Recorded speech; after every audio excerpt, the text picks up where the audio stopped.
Manila, Philippines. Panicked families run for their lives. Their high-rise apartment building is beginning to tilt. An urgent evacuation is underway when suddenly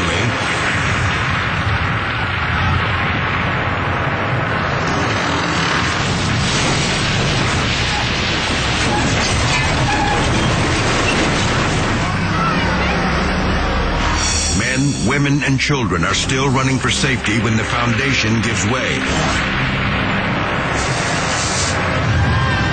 The building rips through power lines, threatening to ignite the entire neighborhood.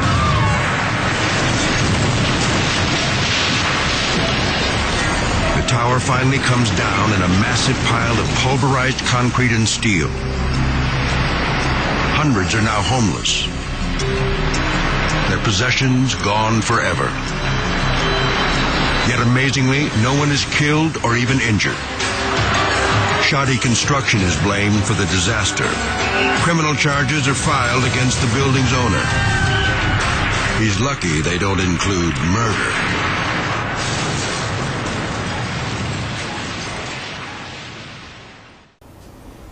Muito bem, desde o jardim da infância até minha pós-graduação na COP, na Ilha do Fundão do Rio de Janeiro, eu estudei em escolas públicas. Eu me senti agora no dever de cidadão de poder devolver para a comunidade técnica o que eu aprendi, o que eu vi na minha experiência, pois nesses 44 anos de magistério na Universidade de Brasília e outros 10 na Faculdade de Engenharia e ESPLAN, e mais perto de 11 mil contratos e obras das quais eu fui responsável da técnica, achei por bem devolver um pouco dessa experiência, esse conhecimento para todos aqueles que pudessem me ouvir.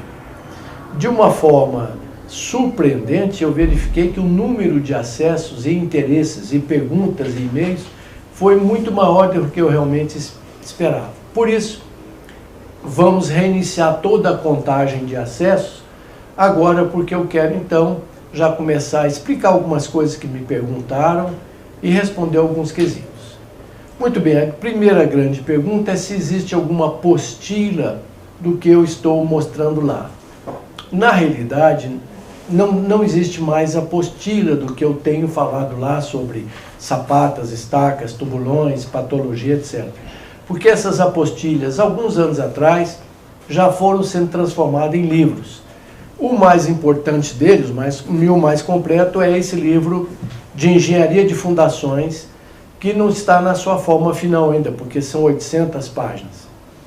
Então, de tempos em tempos, a gente faz uma tiragem, eu peço ao editor para fazer uma tiragem pequena, para atender aqueles pedidos emergenciais. Ele trata, de uma certa forma, de tudo sobre fundações, com ênfase naquilo que os grandes escritórios de engenharia fazem, que é a aplicação de métodos semi-empírico estatístico, mas de uma forma moderna. Também o seu capítulo 17, que é muito interessante, tem toda a parte de patologia, recalques admissíveis, fatores de risco e outras novidades que resultado das minhas pesquisas. Em segundo lugar, também publicado pela COP, na época, um livro sobre sondagens. O primeiro livro de fundações, ele está de uma certa forma esgotado. De tempos em tempos, como eu disse, faço uma pequena tiragem. Se alguém ainda assim se interessar e fazer parte da nossa lista de pedidos, por gentileza, basta mandar um e-mail para infrasoloengenharia@gmail.com. Ao final eu repito novamente. O segundo livro é Sondagens, que foi na realidade o primeiro livro de sondagem publicado no Brasil, que foi publicado a primeira versão em 1972 na COP. Ele tem praticamente tudo sobre sondagem, todos os tipos de sondagens, os cuidados, prós e contras, e o mais importante, correlações com parâmetros geotécnicos. Se alguém se interessar por esse livro, não está disponível ainda, mas poderá entrar na lista da próxima tiragem. Basta mandar um e-mail para infrasoloengenharia@gmail.com. E finalmente que ainda está no prelo, que também foi muito solicitado, esse de danos causados por recalque. Aqui nós discutimos todo tipo de recalque sobre a ótica do solo e da estrutura e quais são os limites em particular. E eu insisto em chamar a atenção aqui, como tem chamado nas palestras que falo ou que faço, é que o recalque mais letal não é o diferencial como todo imagina. O recalque diferencial realmente é muito ruim, mas o distorcional é aquele recalque letal que vai fazer sua obra rachar ou eventualmente desabar. Então, através da análise de perto de 700 obras que eu creio que já analisei até hoje, eu construí uma relação chamada fator de risco, que pode dar uma certa noção de qual é o risco que aquela obra tem em entrar em colapso. Esse ainda está no prelo, não está em condições de ser publicado, nem tiragem experimental ainda. Mas, se alguém precisar de alguma coisa de forma mais assim, urgente, premente, manda um e-mail para mim. Quando eu tiver um tempo, eu mando a resposta ou mando tabelas daquilo que se precisa. Se bem que a parte central está nesse livro aqui. Então, agradecendo a Infrasolo e a Fundex de Brasília, nós passamos agora a essas aulas do YouTube, que vamos começar a recontagem depois dessas explicações. Só espero poder ter sido útil. Profundas e injetadas. Vamos aprender a executar e projetar. Muito bem, para iniciar essa ideia, precisa-se definir realmente o que é fundações. É um jargão popular, inclusive eu também falo da mesma forma, que fundações é a parte de concreto, de aço ou de madeira que fica enterrada para transferir carga para o terreno. Na realidade, isso não é muito correto, porque fundações, na realidade, é o conjunto solo mais infraestrutura, que tem a finalidade precípua de transferir cargas para o terreno firme. Então, fundações é quem sustenta as nossas edificações. Pode ser um edifício, pode ser uma barragem, um túnel, um viaduto, ou a própria pavimentação, um aterro. Então, fundação é a infraestrutura, que é a parte de concreto, de aço, de madeira, mais o solo, com ênfase para o solo. Porque 99% dos problemas está no solo. Eu reforcei perto de acho que 402 fundações. O prédio estava recalcando ou estava em iminência de romper, e eu reforcei. Dessas 402, eu acho que não mais do que 4, o problema era no concreto do tubulão, ou da sapata, ou da estaca. Somente 4. O restante das 398 obras que eu reforcei, o problema estava no mais fraco, no solo. Daí a importância de vocês estudarem geologia, geotecnia 1, geotecnia 2, para entender o solo. A parte de concreto, na parte de fundações, é muito simples. Porque eu vou estar com elemento de estrutura num terreno fraco. Então eu não preciso exagerar no concreto, porque quem vai dar problema é o solo. Então, a definição tecnicamente correta é infraestrutura mais solo, com ênfase no solo. Muito bem. Qual é o objetivo desse curso? Ensinar vocês a executar bem uma fundação, fiscalizar bem uma fundação e projetar bem essa fundação. Eu já gostaria de começar chamando a atenção para aqueles que um dia vieram a ser fiscal ou consultor técnico ou mesmo perito judicial, que hajam com extrema maturidade na engenharia. Porque, primeiro, só quebra prato quem carrega. Então, você está com a mão de obra desqualificada, é um problema sério. Segundo fato, Na engenharia, a soma dos quadrados dos catetos não bate com a soma do quadrado da hipotenusa. Então, não seja rigoroso, haja com maturidade, tá certo? Eu também sou perito judicial e às vezes me mandam laudos muito truculentos. A pessoa certamente nunca sofreu numa obra, né? Aplicar as normas e as regras é fácil, difícil é fazê-las serem bem executadas. E eu, como trabalho com patologia, trabalho com reforço de estruturas, além de executar, eu sou um arauto de boa notícia. O Brasil constrói bem. Estatisticamente, cai menos prédios daqui do que no mundo inteiro.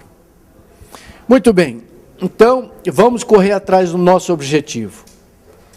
Um bom projeto e uma boa execução visa o que alguém pode me dizer? O que um bom projeto e uma boa execução tem que ter? Ou não permitir que? Pode arriscar. Segurança. Custo e segurança. Em termos de engenharia, segurança está ligada a dois fatos importantes. Quando uma obra é segura porque as fundações é boa, o que não pode acontecer? Recalque. Então, eu preciso tomar cuidado com um bom projeto e o pior é o seguinte, uma boa execução é igual a estrutura. Um bom projeto sozinho não fala muita coisa não. Eu tenho que ter uma execução caprichada. Então, vai aqui, não recalcar.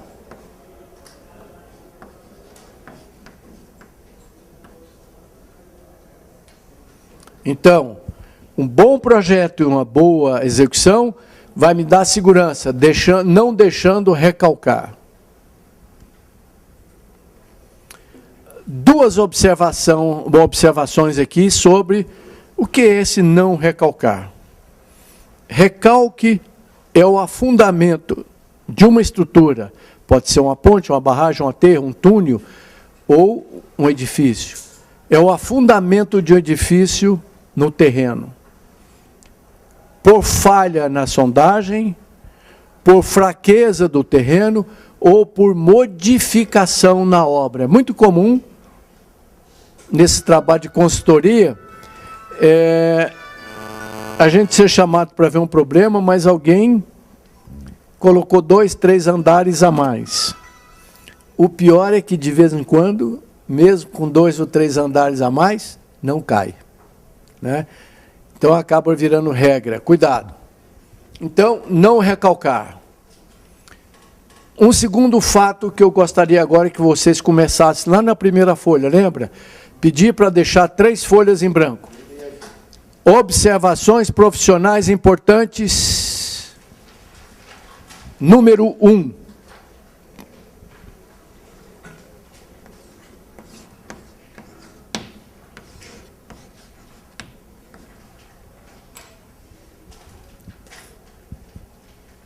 Três folhas eu gostaria que vocês deixassem e carregassem isso para o resto da vida.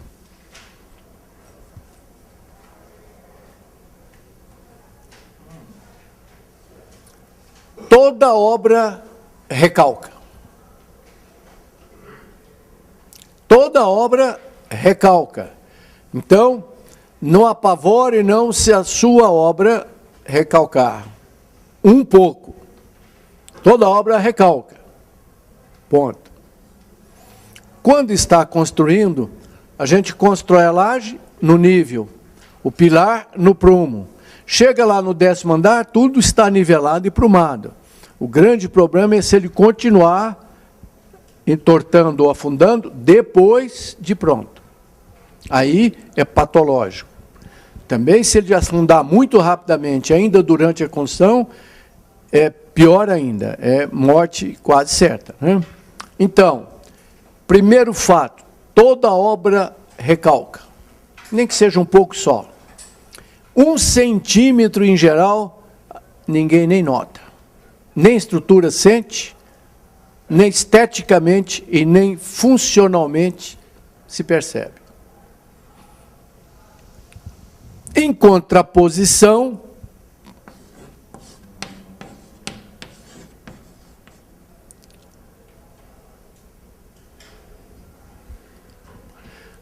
toda estrutura suporta um certo recalque, chamado recalque admissível. Toda estrutura suporta um recalque. Portanto, a gente, de uma certa forma, tem uma infecção, mas tem um antibiótico. Toda obra dá uma recalcada, mesmo em cima de rocha. Mas toda obra suporta um certo recalque. Tem um limite admissível.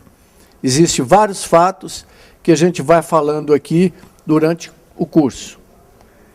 Só para lembrar, não precisa anotar nada, mas existe um erro na prática, que todo mundo acha que o tal recalque diferencial, que é o terroir, é o pior.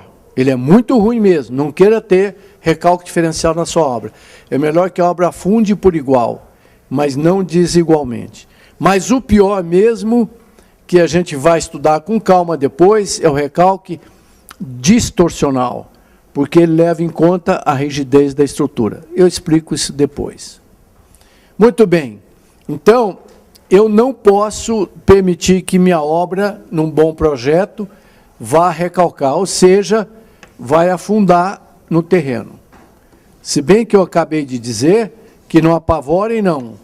Toda obra dá uma recalcadinha. Se passar de um valor admissível, a estrutura começa a sentir.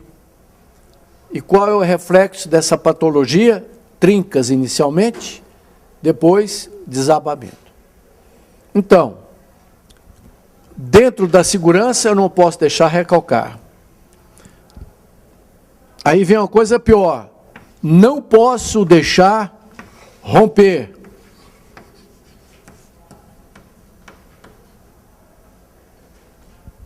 Muito pior. A ruptura, quer dizer, um desabamento, normalmente é brusco e catastrófico. O recalque também pode matar, mas é lentamente. Esse aqui é como se fosse um câncer. Esse aqui é um infarto. Esse aqui pode levar muitos anos para matar. Esse mata rapidinho. Então, não quero deixar nem recalcar, nem afundar no chão e nem romper. Ora, quando eu falo em nem romper, não quero que rompa o concreto, ou seja, não vou querer que rompa a infraestrutura,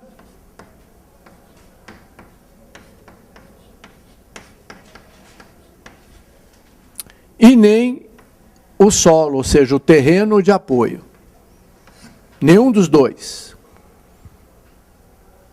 Porque uma estaca, por exemplo, um tubulão, pode quebrar se eu ultrapassar a resistência de projeto ou característico até a resistência de ruptura dela, ela pode quebrar a estrutura. Mas, em geral, o solo rompe.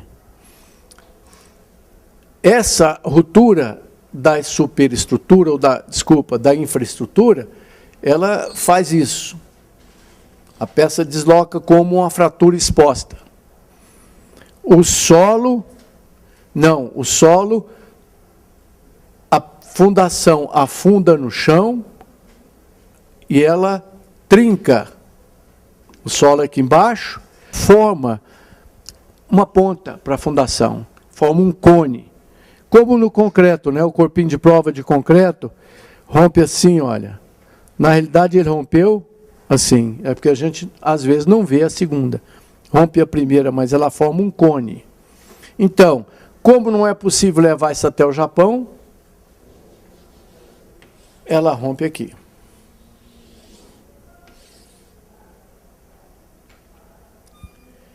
Muito bem, então eu tenho dois problemas relativos à segurança.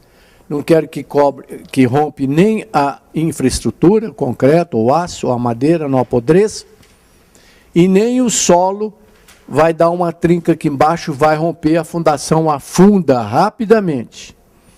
No concreto e os materiais rígidos, duros, é fração de segundo, ele estoura. No solo, em geral, leva de 3 dias a 6, 7 dias para processar toda a ruptura. Porque ele não trinca de uma vez, ele vai trincando, etc. Muito bem. Eu queria te perguntar, qual é seu nome? Marcelo. Marcelo. Todos os dois fenômenos ou patologias mostram que a estrutura está afundando no chão. Eu olhando para essa estrutura, como é que eu sei, em tese, se está recalcando ou rompendo? Qual a diferença das duas? Eu olho, o prédio está rachando e afundando. A diferença? O recalque vai demorar mais lento, né? Muito bem. É só uma questão de tempo. Aqui, às vezes, dá tempo de reforçar. Aqui, às vezes, você pode morrer na expectativa de reforçar o prédio ou escorar. Entendeu? Por que isso? Porque para escorar uma estrutura que está afundando, você só tem praticamente um jeito, escorar a viga. Só que a viga, a ferragem dela, não é capaz de segurar toda essa carga. Você tem que escorar 4, 5 andares, porque senão a viga vai quebrando. Ela cisalha aqui, olha. Entendeu? Então, enquanto você está tentando reforçar a viga, o prédio te mata. Aqui não, ele é mais lento. Se bem que, depois eu falo nisso, mas quando uma estrutura está recalcando na faixa de 100 micras por dia, isso é muito relativo, porque se for um recalque distorcional, é muito perigoso. Se for um recalque total ou absoluto que o prédio afunda por igual, às vezes não. Mas essa é uma velocidade, assim, prática. Eu prefiro começar a reforçar um prédio quando ele chega a 60 micras por dia. Né? Uma micra é 1 centímetro dividido por 1000. Então, quando ele está recalcando nessa faixa, significa dizer que durante o mês, 30 dias, vai recalcar 3 centímetros. Isso aí já é quadro que eu tenho que pegar o paciente e operar ele, senão ele morre. Então, muito cuidado. Uma coisa é tempo de ruptura, que o solo trinca, e trinca mesmo. Ele racha, a gente escava e vê que tem uma trinca aqui. E a outra é recalcar. E, finalmente, um bom projeto tem que ter baixo custo.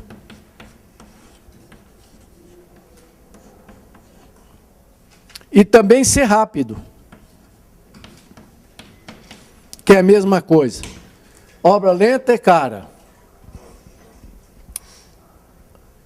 O engenheiro assume a responsabilidade técnica pela segurança. O seu cliente não vai jamais vai querer saber se vai recalcar muito, se vai romper. Ele quer saber do prazo e do custo. Isso fica por sua conta. Então você vai no CREA, faz seu ART, registra sua responsabilidade técnica. E não vai pensar que o CREA vai abrir o projeto, ele pode estar totalmente errado. O CREA só quer saber se o Marcelo está ali no carimbo do projeto. É o responsável técnico. Se cair, vão lá em você. Entendeu? Então, o seu cliente só olha para isso. Falou Marcelo que se vira. A menos que você já não tenha um bom nome na praça, né? Tá bom? Muito bem, então, está aqui o que é fundações e a razão do bom projeto. Alguém tem alguma dúvida até aqui? Esse rompimento seria a consequência do recalque, na maioria das patologia, não? São dois fenômenos diferentes. Você cai na minha mesa de operação, não, isso aqui é câncer. Esse é infarto. Os dois te matam. Os dois te depreciam, te enfraquecem. Ou seja, os dois afundam no chão. Por que afunda no chão? São dois fenômenos diferentes. Nós vamos ver agora. Entendeu? Lógico, para romper ele afunda no chão, senão ele ficaria no ar, o prédio não sentiria nada. Não é bem recalque, mas é afundamento sim.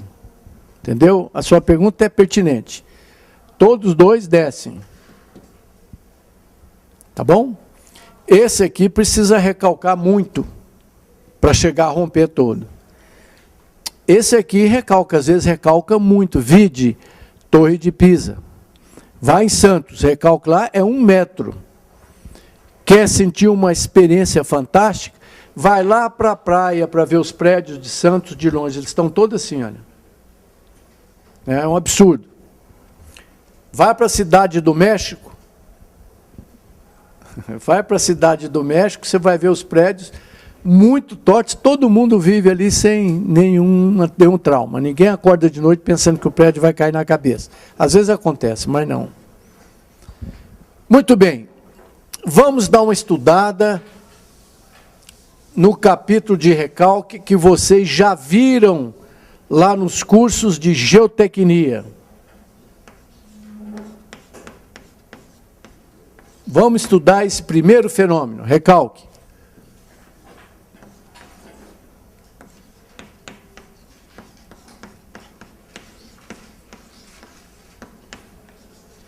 Recomendo aos engenheiros que estão me vendo no YouTube e a vocês que decorem esses conceitos fundamentais.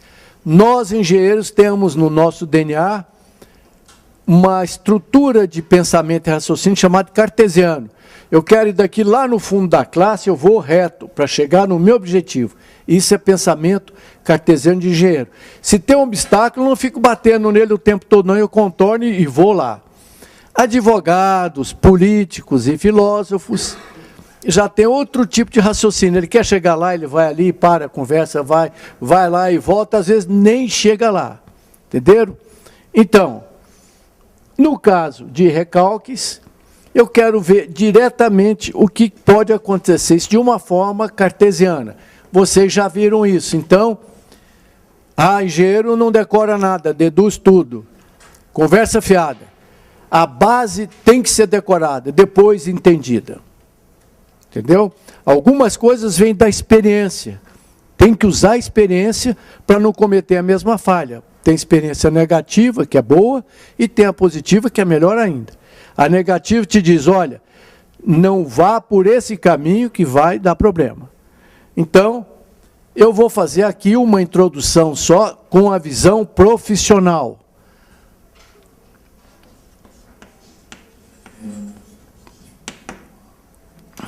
Só para relembrar, eu sei que todos aqui conhecem, nós trabalhamos com a infrassolo, que é parte de patologia. Então, o dia inteiro eu estou olhando paciente que está mal, está trincando, rachando, fletindo, caindo. E a nossa irmã, que é a Fundex, que executa. Então, a minha função aqui, além da base teórica, é mostrar, ou seja, a experiência lá do hospital, aqui para a sala de aula. Então, eu vou fazer uma revisão com um olhar profissional. Bom, quem é esse fenômeno, esse terror que vocês já estudaram, chamado recalque? O recalque, para ser entendido, eu tenho que primeiro passar por um clínico geral. Eu tenho que olhar de duas formas. Primeiro, sobre a ótica do solo. Faço uma biópsia, examino as células do paciente. A outra sobre a ótica da estrutura. Eu olho para a estrutura e tento ver se vai cair, se é problema de flecha de viga, de laje, se é problema de recalque, etc. Então, nessa introdução com a visão prática, eu vou iniciar pela visão do solo. Porque o solo, lembram, é o problema. Recalque sob a ótica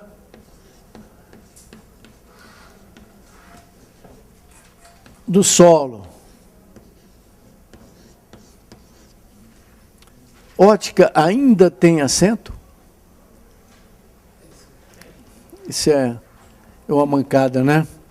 O português é um terror. Quanta gente passa o tempo todo estudando análise sintática e tal, totalmente desnecessário, não sabe fazer uma regra de 3, não entende nada de leis sociais para contratar um empregado. Mas conhece aquela coiseira toda para passar num concurso. Não tem o menor sentido esse acento aqui. CH, por que não coloca X logo, né? C cedilha, S, é uma besteira, mas a gente chega lá.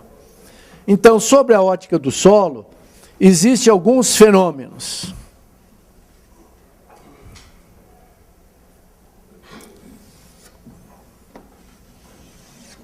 Com o raciocínio cartesiano, eu sempre gosto de ver um fenômeno físico da minha obra de duas formas, ou através de uma equação, ou através de um gráfico. Me ajuda muito a formar um raciocínio lógico.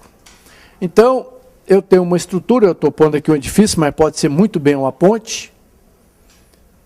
Como se trata de recalque, normalmente as análises clínicas demoram anos. Então, eu posso levar aí, Torre de Pisa, 700 anos. Né? E aqui, recalque, eu posso tratar de centímetros ou milímetros. Também conhecido como Rho. Então,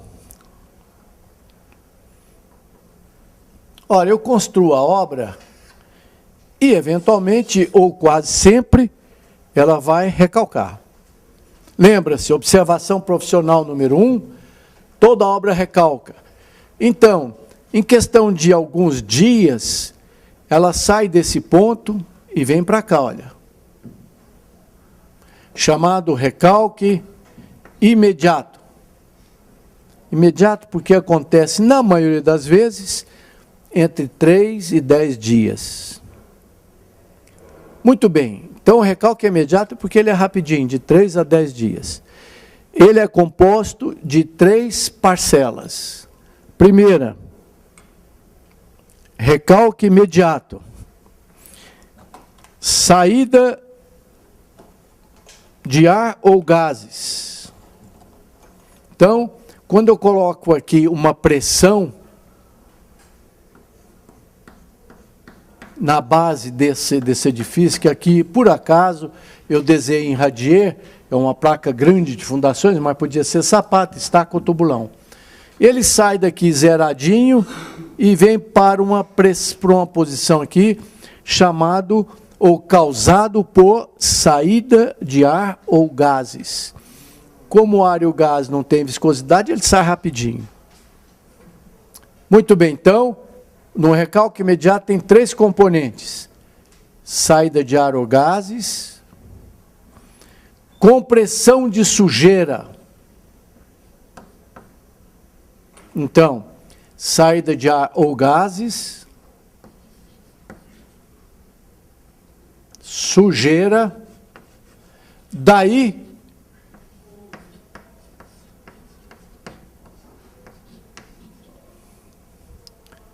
o capricho na execução é muito importante. Muito importante. Se ficar muitas, as máquinas que estão na moda aí para escavar tubulões, ou estaca escavada, ou estaca hélice, deixam sujeira na ponta da fundação. E às vezes pode deixar uns 50 centímetros de terra fofa. Isso vai dar um recalque muito grande. E, finalmente, um pedacinho pequeno, recalque elástico.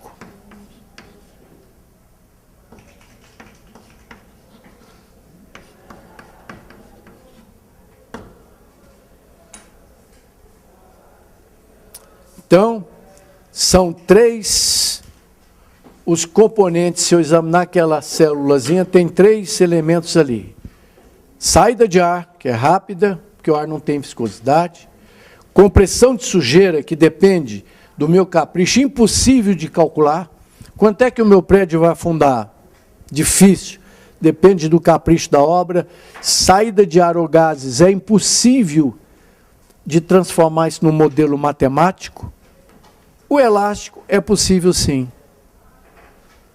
Dá para calcular o recalque elástico, muito a grosso modo, porque o solo não é elástico.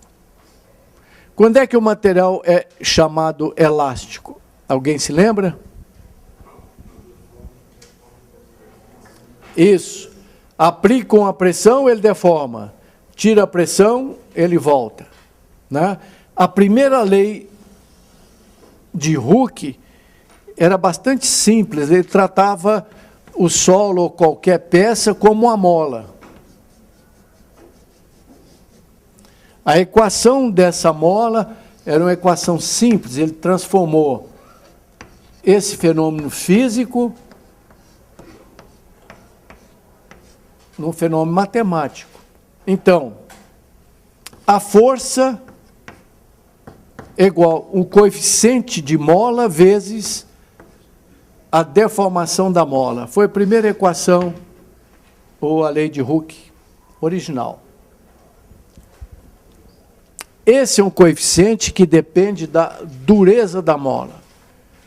Uma mola muito macia afunda muito. Então, tem um coeficiente alto, porque se eu colocar aqui, olha, o x vai, desculpa, um coeficiente baixo. Se eu colocar aqui, o deslocamento é alto.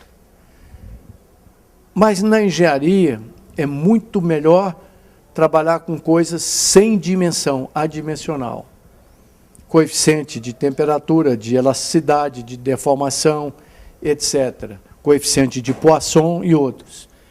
Então, mais tarde, para trabalhar melhor na engenharia,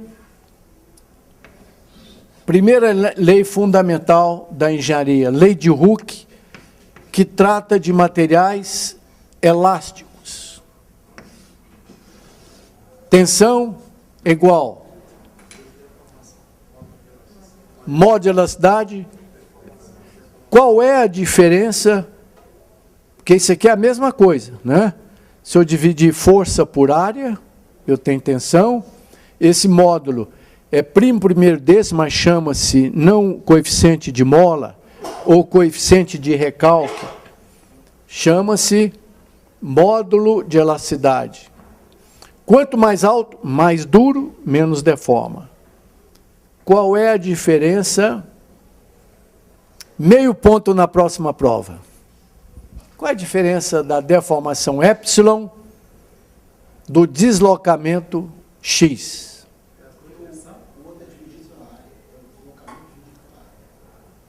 Quase. Mereceu 0,25.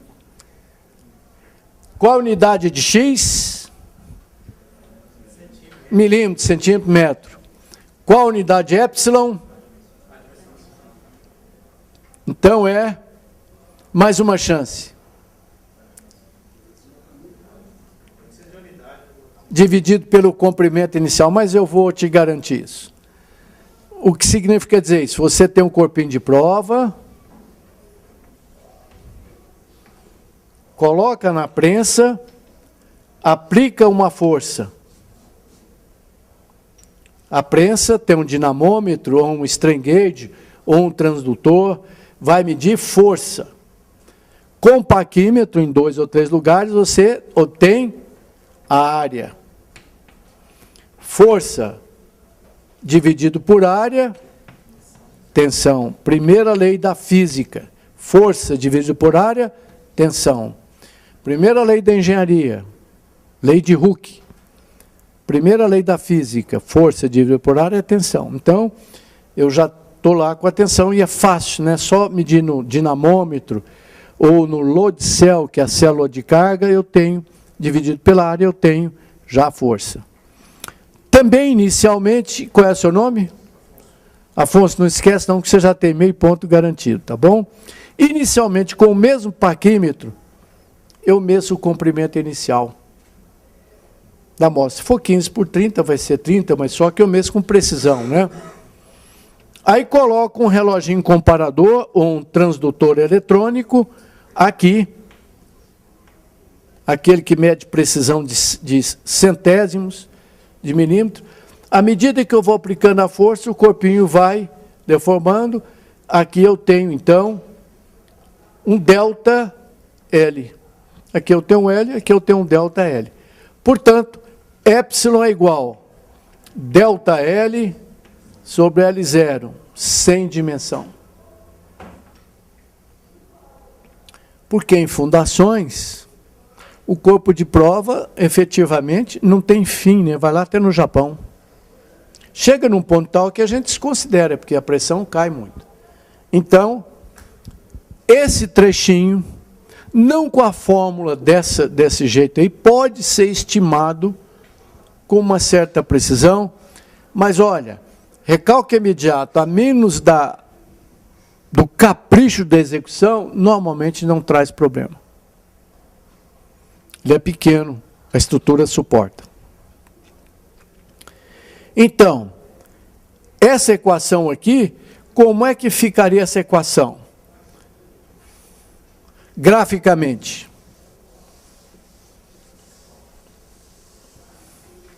É uma curva, é uma reta? Como é que é isso daí? Como é que eu posso obter o módulo de elasticidade?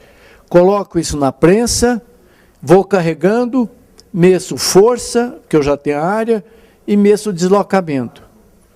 Então, eu coloco isso num gráfico, lembram-se do raciocínio cartesiano dos engenheiros, tensão versus deformação. Aplico uma força, divido pela área, tenho a tensão. Já tem um comprimento inicial. Leio o extensômetro, tem um delta L, tem a deformação, tem um ponto, etc, etc, etc. Essa equação é a equação de uma reta. Portanto, se é a equação de uma reta, o módulo de elasticidade vai ser tensão dividido por deformação. Qualquer ponto dessa reta, se ela fosse reta, tem a tensão, tem a deformação. Divido a tensão pela deformação, acho tão procurado módulo de elasticidade. Ora, cateto oposto dividido por cateto adjacente, o que é? Tangente. Então, tangente desse ângulo me dá módulo de elasticidade. Esse módulo de elasticidade, se for linear, significa dizer o seguinte: aperto o dedão num solo, ele faz um buraquinho, tiro, ele volta. Aperto, tiro e volta. Como é linear, essa é chamada elasticidade linear, de qualquer ponto, se eu soltar, volta. Isso acontece com solo? Não. É uma pena, porque as teorias são muito mais complicadas. A teoria de estrutura está centrada aqui, boa de trabalhar, funciona. No solo é muito complexo, porque o solo é elástico só para pequenas tensões. Até aqui ele volta. Depois plastifica. E com o tempo, viscosa. Então, o solo é um solo elástico, plástico, cuja equação é complicada. Essa é uma equação simples, né? Equação de uma reta. Está ali. Essa é uma equação complicada e a parte viscosa ou reológica é danada. Então, lógico, é pergunta de prova 1. Solo é elástico? Sim, só com pressões pequenininhas. Em geral, até 1/10 daquela que faz romper. Põe o corpinho de prova, ele estoura. Você vai verificar que no trecho inicial, que corresponde a 1/10 daquela que faz romper, que é essa aqui, a máxima, aquele rompeu. A 1/10 ele é elástico, muito a grosso modo. Lamentavelmente o solo não é elástico. Muito poucos itens da geotecnia pode ser tratado com a teoria da elasticidade, que é uma pena, né? Muito bem. O de vermelho, qual é seu nome? Ricardo. Quanto tempo leva para acontecer, em média, a grosso modo, pode ser o dobro, o triplo e tal, o recalque chamado imediato? 7 a 10 dias. 3 a 10 dias. Ele é composto por 3 elementos. Qual? O que provoca recalque imediato? Primeiro, saída de ar. Você comprimiu, se eu der uma apertada na sua barriga, o ar sai na hora. Então dá uma recalcada. Segundo, sujeira, que eu espero que não tenha no seu estômago. E a terceira, toda estrutura elástica, toda. Olha, eu aperto o dedo aqui nessa carteira. A carteira elástica, ela afundou 1/10 de milímetro. Meu dedo, 3 milímetros. Porque o módulo de elasticidade do meu dedo é muito menor do que o módulo de elasticidade desse material. Então, não existe nada no mundo que não deforma. Só para se ter uma ideia, assim, de valores. O módulo de elasticidade do solo, um solo mole, com índice SPT aí de 6, 8, que é um solo, uma argila mole, uma areia fofa, o módulo de elasticidade do solo normalmente está no entorno de 200 quilos por centímetro quadrado. Vai até 2, 3 mil. O solo duro vai a 2, 3 mil.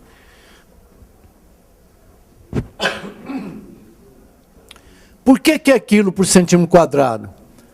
Porque o módulo de elasticidade vale tensão sobre deformação. Deformação é dimensional, é comprimento sobre comprimento.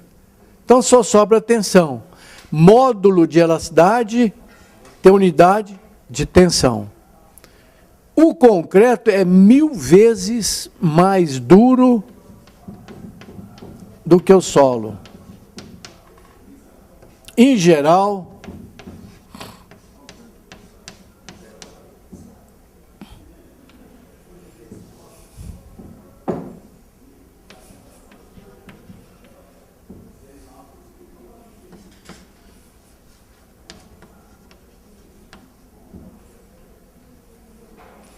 o módulo de elasticidade do aço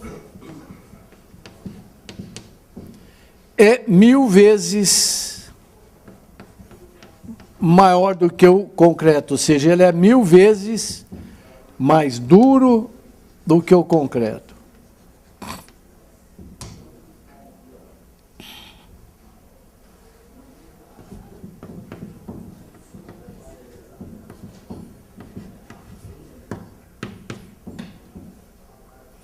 Só então para lembrar, o solo é 200 kg, concreto 210 mil, o aço 2 milhões e 100 mil quilos por centímetro quadrado. Isso pode ser transformado em megapascal, etc. Né? A unidade é essa.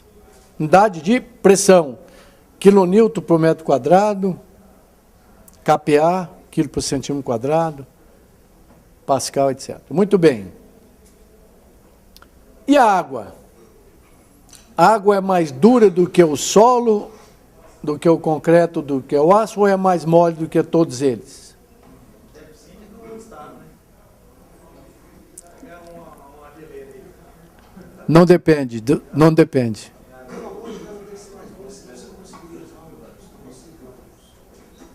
Ela é mais de 1 bilhão de vezes mais dura do que o aço. Deforma-se. Se não, a água é líquida. A tensão cisalhante que nós vamos ver depois no fenômeno da ruptura, o fenômeno do recalque é a aproximação dos grãos. É um murchamento do solo. É como se enchesse uma espuma de água e apertasse, ela sai água, vai diminuindo, ou tira o ar, ou sujeira, etc. São dois fenômenos diferentes. Um é câncer, outro é infarto. Uma coisa é diminuir o volume, a outra é cisalhar, anda, o grão anda, nós veremos na próxima etapa. Muito bem, se não deixar a água sair por lugar nenhum, confinada, você não deforma essa água. Ela eu acho que é 9 giga, vezes aqui, eu não me lembro bem, mas é uma coisa gigantesca. Ela é fluida porque todo o material fluido, a tensão cisalhante é nula. Você cisalha ela com facilidade, ela não resiste nada. Coloca o barco dentro d'água, ele rompe rapidinho. Lembra aquela fundação que fazia a cunha e o solo levanta? Então, cisalhamento nulo. Então, o líquido, por que o material é líquido? Porque a tensão cisalhante é zero. Tá certo? Agora, comprime a água, você não vai comprimir. Entra um pouquinho de água no cilindro do seu automóvel, estoura a biela, pistão, na hora, porque ela não é compressível. Tá certo? Muito bem. Então, nós temos um recalque imediato, que pelo nome é imediato porque é rápido, e deve-se a 3 fenômenos. Olhando para o solo, o que eu fiz? Fiz uma biópsia no solo, depois eu vou olhar para a estrutura. Aí vou ver trincas. É outra história. Muito bem. Então nós temos imediatamente saída de ar ou gases. Possível de calcular. Tem que olhar os prédios e as pontes construídas nessa região que possa ter na formação do solo gases. Sujeira, aí depende do capricho de quem executa. E depois a fração de recalque elástico, que apesar de ser difícil de estimar, quase não dá problema. Porque lembram? Observação profissional número 1, toda obra dá uma afundadinha, mas toda obra suporta um certo recalque. Alguma dúvida até aqui? Apesar de estar um pouco quente, eu vou fechar por causa do reflexo.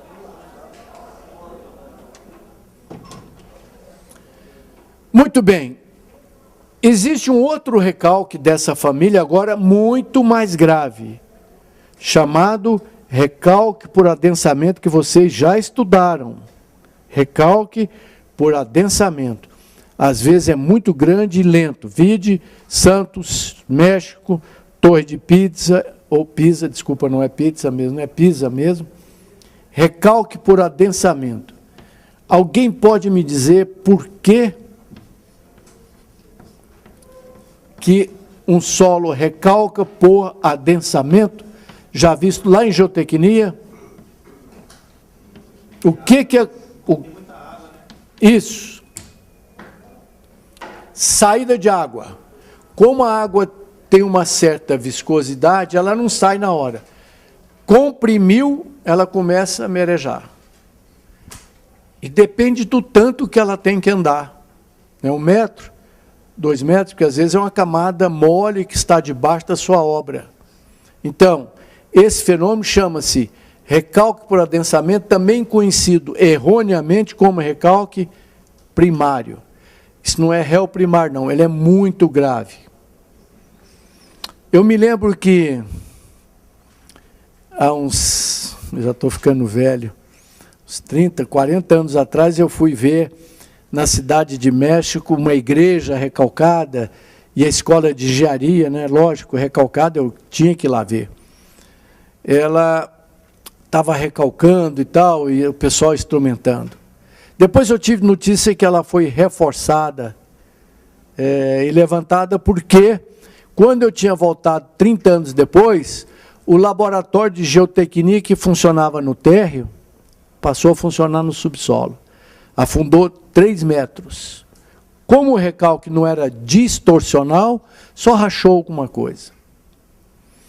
Aliás, depois estive numa igreja, depois eu vou falar mais no recalque distorcional, mas é o diferencial matador, tá certo? Estive numa igreja próxima que eles estavam recuperando, isso não faz parte dessa aula, mas vale a pena.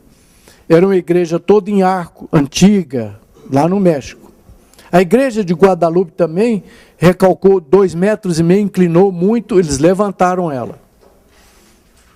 Mas eu achei assim de uma criatividade fantástica dos engenheiros mexicanos lá. Uma igreja crítica. Toda em arco, de pedras. Eu, como bom cristão, fui assistir uma missa lá. E vi que ela estava toda instrumentada aqui perto dos pilares, então tinha um extensômetro, aquele que mede, dá precisão de 1/100 de milímetro. Aí conversei depois com o pessoal da escola de engenharia, que eu estive lá trocando ideias. Eles me disseram, nós fazemos o seguinte, nós não deixamos a igreja ter um recalque diferencial ou distorcional grande. O diferencial é a diferença do recalque desse ponto para esse. Se for grande, quebra. O distorcional é muito mais, é um indicador tumoral muito mais sério. É a diferença, é o diferencial, ou seja, recalca 3 centímetros, recalca 8, dá um diferencial de 5 centímetros, só que divide pelo vão, porque a rigidez da estrutura é muito importante. Às vezes a mesma estrutura suporta de 3 para 8, que é 5 centímetros de recalque diferencial, e a mesma outra estrutura parecida pode não suportar, depende do vão. Um vão longo é muito mais amigável do que um vão curto. Então, o que nós fazemos, Dicrã? A igreja foi construída em cima de tubulões, acho que 10, 12 metros de profundidade. Só que a cidade do México não tem solo que presta. O solo que presta deve estar, como em Santos, a 50 metros de profundidade. 50 metros de profundidade é um edifício de aproximadamente 12 andares para baixo. Muito bem. Então, numa camadinha de argila um pouco melhor, tudo saturado, cheio d'água. Então, quando o paciente está encharcado de água, ele pode sofrer o recalque por adensamento. Sem água, está aqui ou é outro recalque, mas esse não. A condição para acontecer o recalque por adensamento é quando tem uma camada mole debaixo de sua obra. Portanto, nunca deixe uma camada mole debaixo de sua obra. Se ela for muito funda e você não conseguir vazar com um tipo de fundações longas, hoje nós temos máquina que vai a 50 metros. Sabe qual é o conselho? Vende o terreno. Vou repetir. Deixar uma camada mole, cuidado com águas claras, debaixo da sua obra, que você não pode implantar a fundação lá na rocha, como diz o livro de Isaías, sábio foi aquele que construiu sobre rocha. Se você não puder fazer isso, vende o terreno. Tá bom? Eu já fiz umas 4 vezes, mas coeficiente de segurança 10, e fiquei 20 anos sonhando com essas obras, umas 4. Uma delas é o edifício do Banco do Brasil, tem 30 andares. Mas eu baixei tanta pressão, que eu acho que eu posso ter até exagerado, que a obra está lá perfeita até hoje. Camada mole a 23 metros. Não dava para atravessar, era perigoso, morrer gente dentro. Então subi para 14, tinha uma camada boa. Aqui não tinha nem essa camada. Então, o que os meus amigos lá faziam? Eles falaram, Dicrã, quando esse aqui está recalcando muito, e por um motivo qualquer que o terreno não é uniforme, esse está recalcando menos, há possibilidade de gerar um distorcional, ou seja, um diferencial daqui para cá, e vai quebrar. A igreja estava trincada, umas pinturas fantásticas a fresco e tal, mas não desabava. Então, o que a gente faz? Nesse que não quer descer, nós escavamos um poço aqui, descemos aqui dentro, com a maquininha de furar e um tradinho na mão, fazemos vários furinhos, de 2,5 centímetros de diâmetro. E vamos lá de vez em quando olhar o furo. O furo. Então, ele quebra o diferencial, ou seja, ele faz com que essa fundação que não estava recalcando, passe a recalcar mais ou menos igual àquela. Então, o prédio vai afundando por igual, mas não quebra. Né? Ruim, que são, me lembro bem da escada lá do laboratório, que não tinha escada, eu descia, entrava aqui, depois fizeram uma escada para descer no subsolo, que o laboratório agora era subsolo. Tiveram que trocar as redes, fizeram até aquela rede sanfonada, né, de água, esgoto e tal, para ela não quebrar. Mas estava lá, depois tiveram que levantar. Então, essa igreja eu achei fantástica essa ideia. Se não igualasse, eles iam de novo fazer uma nova bateria de furos e ele fecharia. Quem vai fazer um trabalho de reforço, lembre-se disso. Abaixar um prédio do lado bom é muito melhor do que levantar o prédio todo. Nós estamos agora olhando um caso em Florianópolis que o prédio está, lamentavelmente, 30 centímetros fora de prumo. Porque o vizinho fez uma escavação com um projeto errado. A construtora está honrando, eu diria, gloriosamente esse prejuízo. Dos 12 andares, os moradores fazem 2 anos que estão no hotel. Eu fiz o reforço das fundações agora, mas lá possivelmente a gente vai ter que fazer a mais invasiva dos reforços. Vamos degolar o pilar, colocar macaco hidráulico, como foi feito de Santos, e vamos levantar o prédio. Isso é muito perigoso.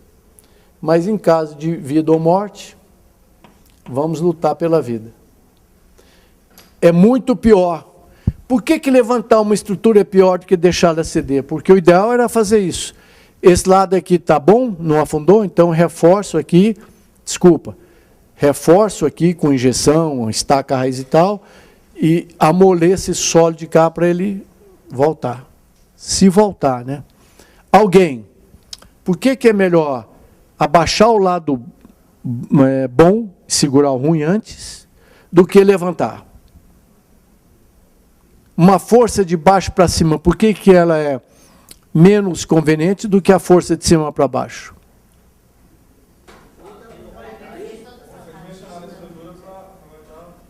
Onde é que está a ferragem principal? Embaixo. Em cima, às vezes, tem um negativinho lá, um estribinho negativo, só para segurar estribo. Quebra fácil. Entenderam? Mas, então, aproveitando, apesar de que não seja dessa matéria, vamos anotar a observação profissional número 3. Lembra que a engenharia de fundações está na interface.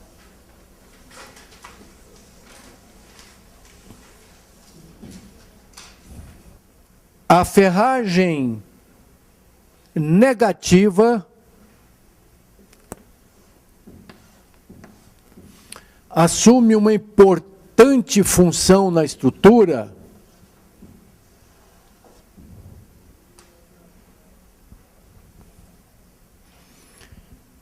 para evitar flechas excessivas.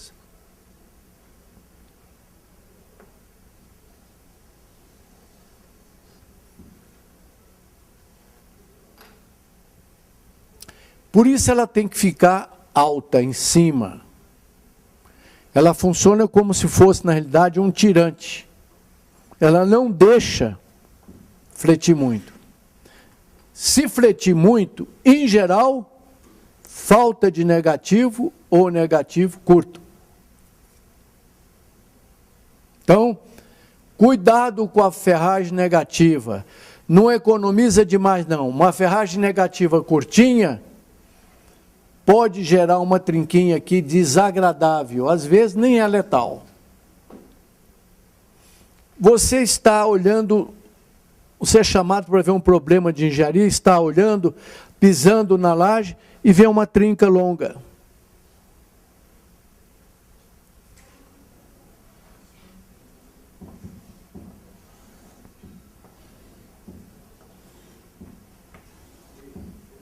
Assim.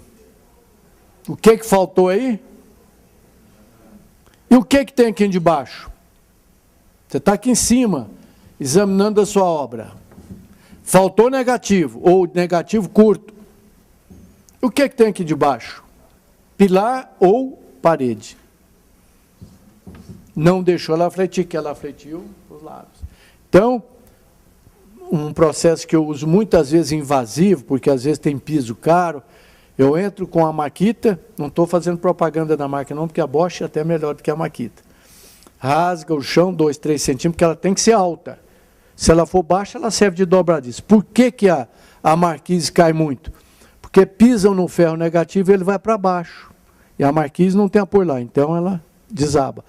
simplesmente vira uma dobradiça. O que é pior ainda, porque camarada está lá numa padaria, ou escondendo a chuva debaixo de uma marquise, ela fecha, a pessoa esmaga. Aqui em Brasília já aconteceram muitos casos.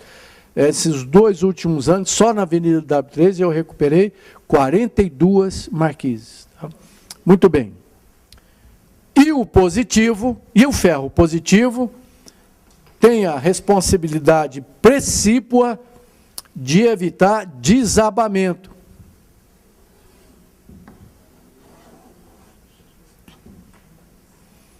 Quando a ferragem positiva está subdimensionada ou fraca, onde é que vai aparecer a trinca? Embaixo. Chamada trinca de flexão.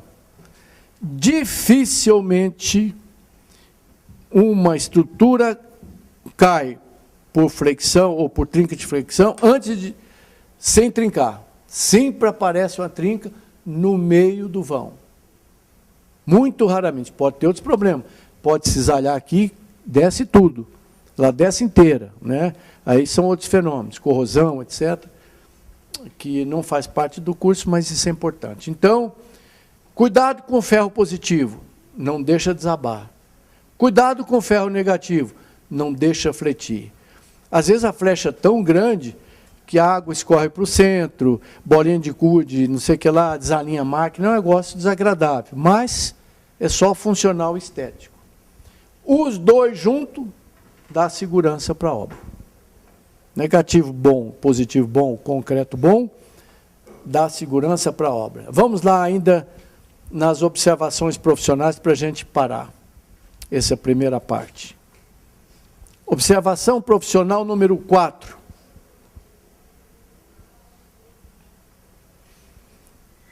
Água no concreto.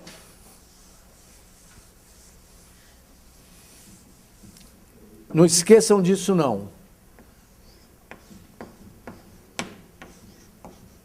Água no concreto é o título.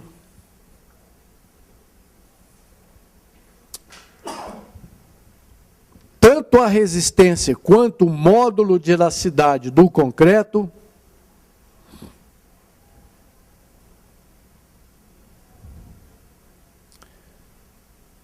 são função direta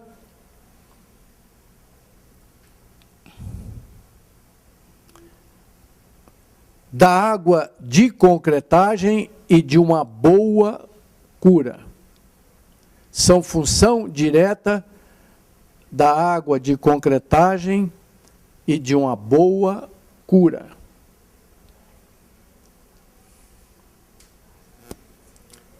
Portanto, entre aspas,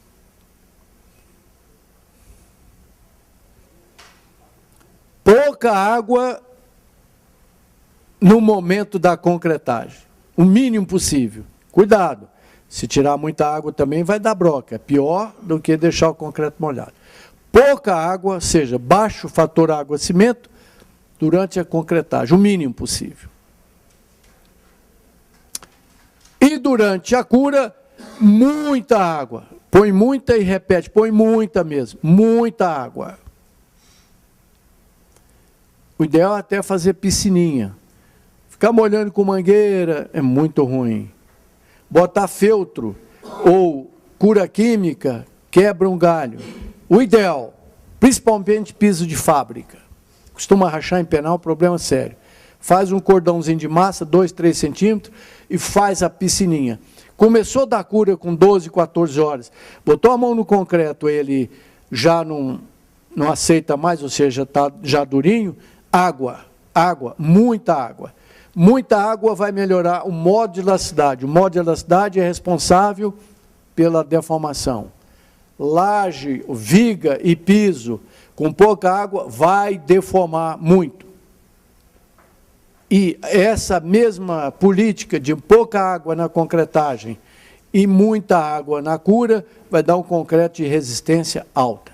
Então você resolve 2 problemas, resistência e deformação. É lógico que tudo depende do capricho, da vibração, do tamanho, tipo de agregado, graúdo, miúdo, cimento, etc. Mas olha, além de tudo isso, o mais fácil, e que funciona e que é importante é a água antes e depois. Muito obrigado, vamos para o segundo bloco.